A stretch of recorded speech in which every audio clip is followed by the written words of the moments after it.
اور تمہارے پروردگار نے ارشاد فرمایا ہے کہ اس کے سوا کسی کی عبادت نہ کرو اور ماں باپ کے ساتھ بھلائی کرتے رہو. اگر ان میں سے ایک یا دونوں تمہارے سامنے بڑھاپے کو پہنچ جائیں تو ان کو اف تک نہ کہنا اور نہ انہیں جھڑکنا، اور ان سے بات ادب کے ساتھ کرنا، اور عجز و نیاز سے ان کے آگے جھکے رہو اور ان کے حق میں دعا کرو کہ اے پروردگار،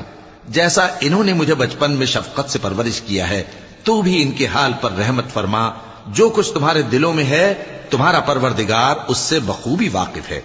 اگر تم نیک ہوگے تو وہ رجوع لانے والوں کو بخش دینے والا ہے. اور رشتہ داروں اور محتاجوں اور مسافروں کو ان کا حق ادا کرو، اور فضول خرچی سے مال نہ اڑاؤ